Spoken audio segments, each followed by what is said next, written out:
ब्राह्मण, बकरा और 3 चोर। एक गांव में शंभुदयाल नामक ब्राह्मण निवास करता था।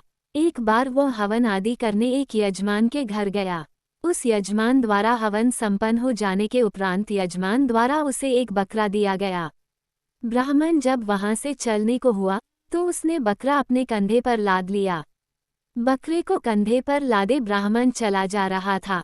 मार्ग में 3 ठगों ने उसे बकरे के साथ देखा तो बकरा हथियाने की योजना बनाने लगे। योजनानुसार तीनों ठग ब्राह्मण के मार्ग पर थोड़ी थोड़ी दूर में खड़े हो गए।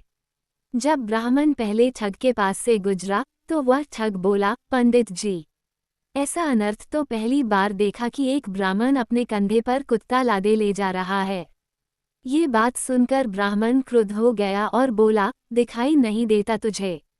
ये कुत्ता नहीं, बकरा है।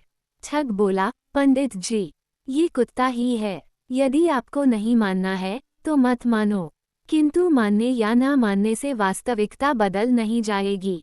ब्राह्मण आगे बढ़ा तो उसे दूसरा ठग मिला। उसने ब्राह्मण से कहा, पंडित जी, लगता है आपको ज्ञात नहीं है कि उच्च कुल के व्यक्तियों को कुत्ता अपने कंधों पर नहीं उठाना चाहिए। उसकी बात सुनकर ब्राह्मण बिदक गया और चिड़चिड़ाते हुए वहां से आगे बढ़ गया। कुछ देर बाद उसे तीसरा ठग मिला। उसने भी ब्राह्मण से वही प्रश्न पूछा, पंडित जी, अपने कंधे पर कुत्ता लादे कहाँ जा रहे हो? 3 लोगों द्वारा बकरे को कुत्ता कहने पर ब्राह्मण को उनकी बात पर विश्वास हो गया और उसे लगा कि वास्तव में उसके बकरा नहीं कुत्ता अपने कंधे पर उठाया है। इसलिए उसने बकरे को अपने कंधे से उतारकर रास्ते में ही छोड़ दिया और अपने घर चला आया। इधर तीनों ठगों ने बकरे को मारकर उसकी दावत का मजा लिया।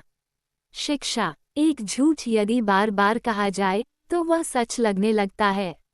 अतः सच झूठ की पहचान करने अपनी पूरी समझ का इस्तेमाल करें। स्वयं पर इतना विश्वास रखें कि कोई दूसरा आपकी मत